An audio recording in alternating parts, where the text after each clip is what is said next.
Hello, everyone. I'm Greg Weaver. Welcome to the Audio Analyst. Pardon me.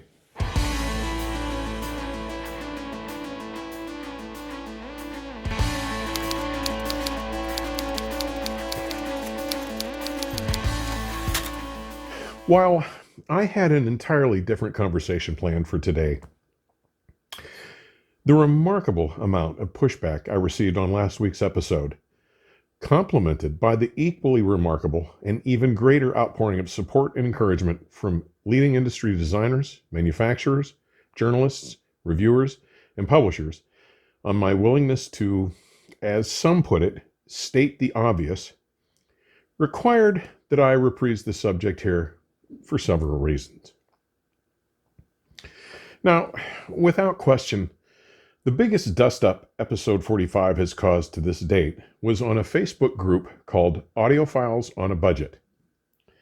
Now, it started when a viewer, Jeffrey Stoll, posted a link to the episode there saying only a great viewpoint and thoughts on this subject. Was all he said. Now, while I knew that presenting this unwelcomed reality would ruffle some feathers, but at the time of this recording, there were over 260 comments on that thread, most decrying my clear ignorance on the matter, with the majority of those comments coming from armchair engineers, wannabe with absolutely no experience experts, and even a misinformed reviewer, all who felt compelled to explain just how foolish and wrong I was about this matter. And honestly, that was all fine. What I did take issue with were the comments from those who had either not actually watched the episode or who apparently have problems comprehending what they read, see, or hear. What I said, and I'm using an exact quote here, while measurements are important and can get us close to a desired target, the final arbiter has to be what we hear. Yet, many of the responses in the group put completely different words in my mouth, seemingly to misrepresent and subvert my clear and logical stated position to mean that I had said instead measurements were meaningless. Now, I honestly don't see how anyone whose first language is English could in any way interpret my completely different, yet matter-of-fact statement as being equivalent to measurements don't matter.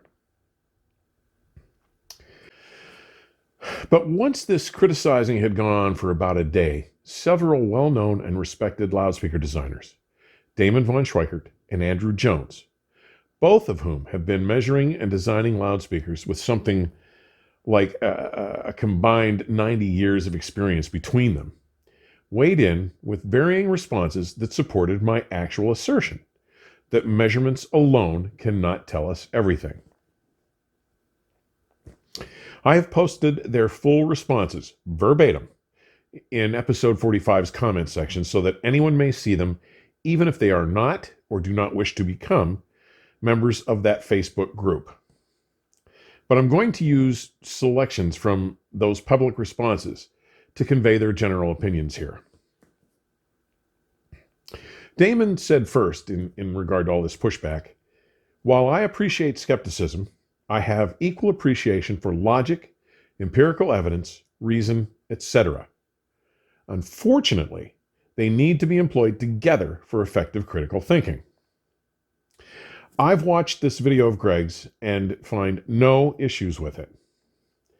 In fact, I applaud him for the courage it takes to state the obvious in the face of such unreasoned pushback here. He effectively states that while utilizing the measurement tools we have today are critical in audio engineering, we still lack the tools to define all the attributes of what makes excellent sound. Nothing more, nothing less. That's not opinion, but simple fact, and those of us who have made audio engineering our life's work understand that. End of quote. Now, he goes on to say in expanded comments at episode 45, attaining good and great measurements is the first part of designing any product worthy of the market. But I can assure you that many of those excellently measuring designs are discarded during the listening process. Some of them simply don't work and cannot be fixed by iteration. Those are the toughest on us, since discarding them represents months or more of work lost. But sometimes it's better to restart from scratch. End of quote.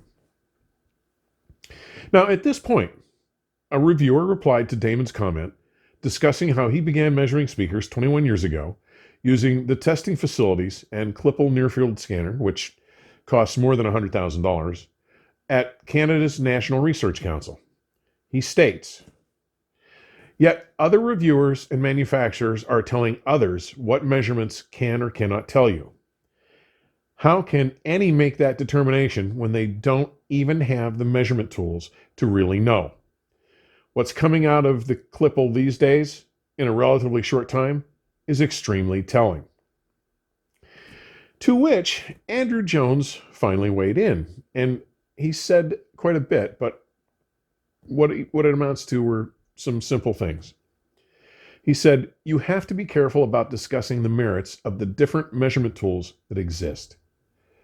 I have spent a lifetime studying the different ways a speaker can be measured. It's not easy to get the right result. Almost no one that measures uses a standard sound source to calibrate their measurements.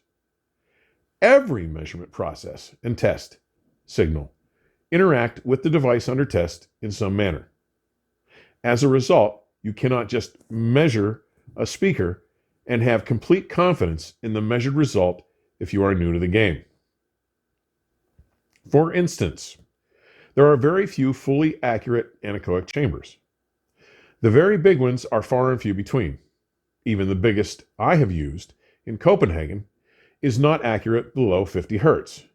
The small ones, such as the one you use in Canada, require some sort of correction curve below about 150 Hertz.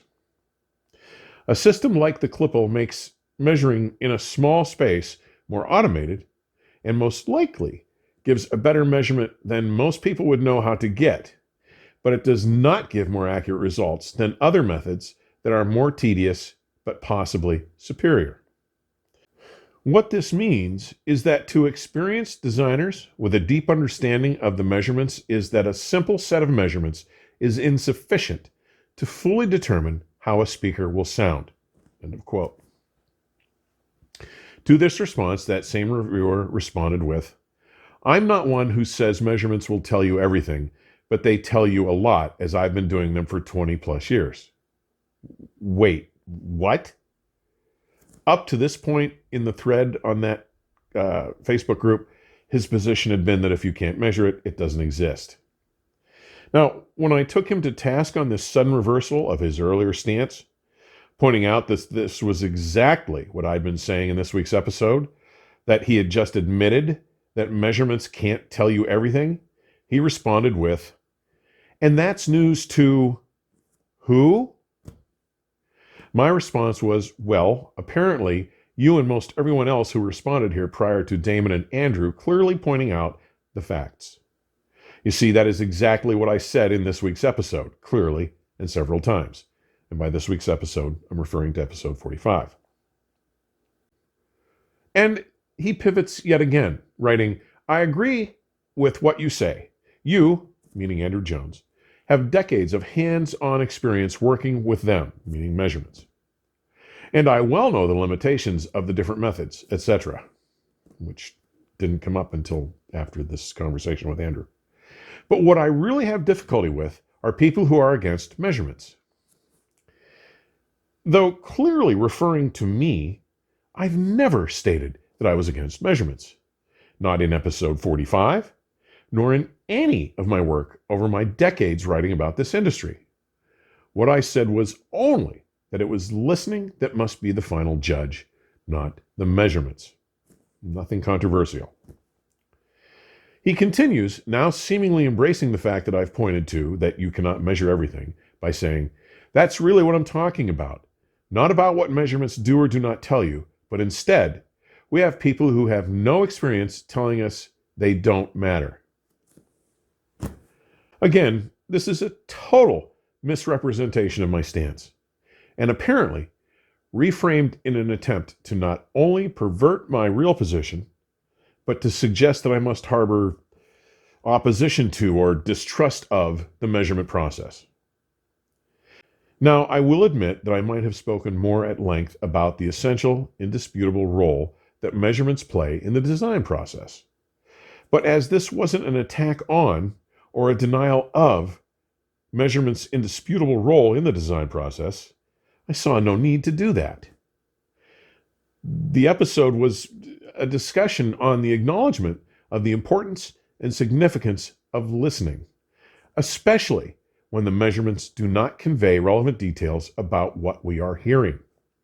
So please, show me where in episode 45, or for that matter, anywhere in the entire body of my work over the past 4 decades, where I in any way disparage, refute, deny, reject, denigrate, repudiate, or otherwise relegate the importance of measurements in the design process. In such discussions, I'd ask only that people with differing agendas not put words in my mouth, not misrepresent what I said, or in any other way subvert my clear and logical position. What I did say, clearly and repeatedly, was that while measurements get us close to a target, the final arbiter has to be what we hear. Nothing more. And further, as others chose to climb on the baseless bash wagon on this Facebook group, completely ignoring the expert perspective from Damon and Andrew, yet another self-professed expert, a recording engineer who has published a popular book on that subject, informed me that my using the evidence presented from 2 acknowledged industry experts was not valid. He states, "What you have done there is the logical fallacy known as argument from authority. Since you don't really understand the subject matter yourself, you had to choose an expert to pair it. But experts can be wrong." And then he went on to imply that they both may be charlatans because many experts sell overpriced BS based on purposely misinforming their customers.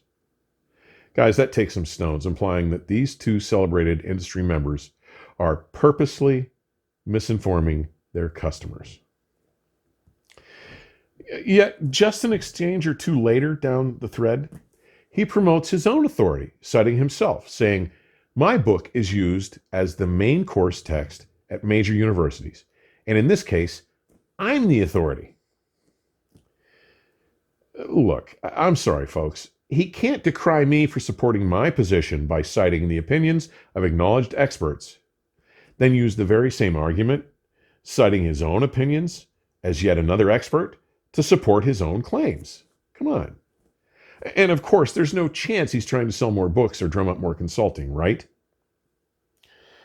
Look, I've avoided using a lot of names here to prevent anyone from feeling that this episode is in any way meant to be seen as retaliatory or vindictive. It's not. It is merely to show you how much rancor something as simple as acknowledging that measurements cannot tell you everything. But I hope you've gotten a sense of just how insane this whole exchange was. 2 industry leaders who have been doing loudspeaker research and measurements successfully, day in, day out, year after year, decade after decade, both essentially concur that you cannot measure everything, with one of them even stating that it is just a fact.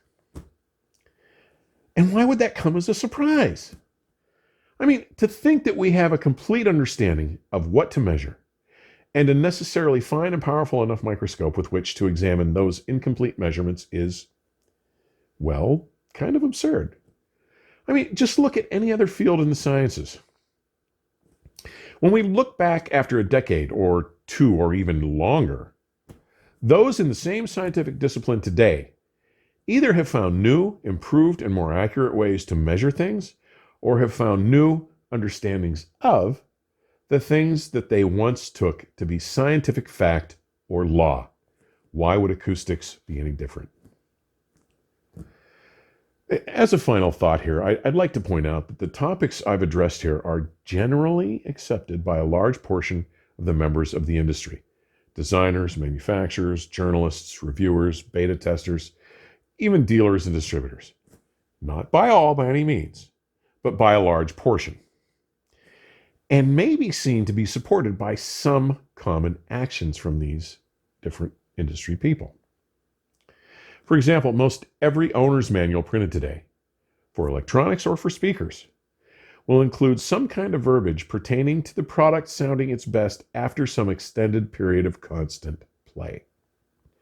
Also, most every successful and repeated award-winning exhibitor, those manufacturers who seem to get best of show recognition time and time again from the media, when presenting their products at a show or expo, will fight for as much time as they can possibly get before the show's opening day to set up and tune their show system.